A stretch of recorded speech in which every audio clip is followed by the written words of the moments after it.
Maybe you've heard this one. What's the difference between a wet raccoon and Donald J. Trump's hair? A wet raccoon doesn't have $7 billion in the bank.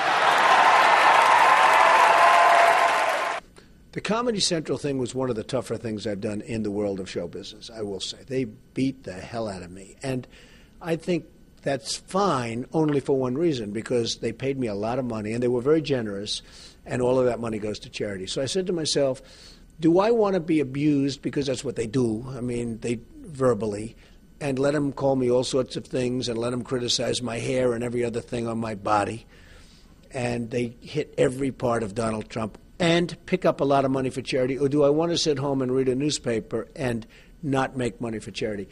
Comedy Central was very generous. They gave me a lot of money. It all goes to charity, so I'm glad I did it. But it was a tough evening. There's no question about it.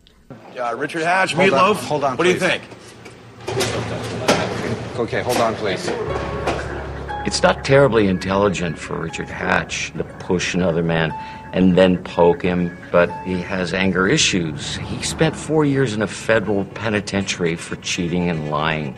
Well, I was very surprised. I thought Richard already did his time. Now he's going back again. So I don't know what's happening with Richard. He's a great character on Celebrity Apprentice, but he's going back again. To me, it's very sad.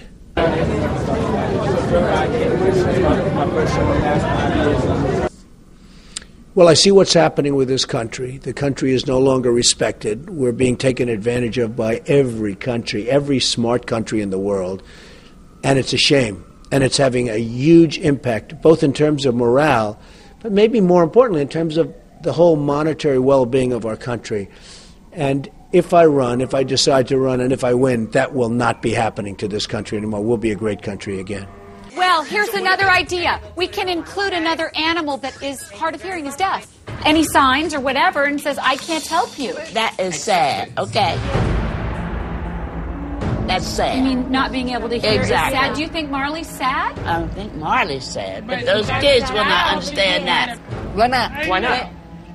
I don't think 4- and 5-year-old children were ready for that kind of diversity.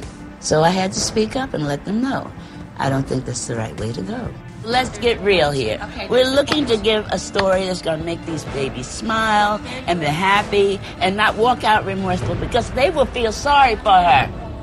Well, you see a very different side. Like Dionne Warwick was nasty. You always think of her as this beautiful singer, this wonderful old line singer. I mean, just respected for many years. And she was nasty. At Star Jones, I guess maybe you could expect that a little bit. Nene was wild. Meatloaf is crying. I mean, the whole show is like crazy. Gary Busey is a genius, but he's also a wild man. So I guess you add it all up, and it adds up to great television.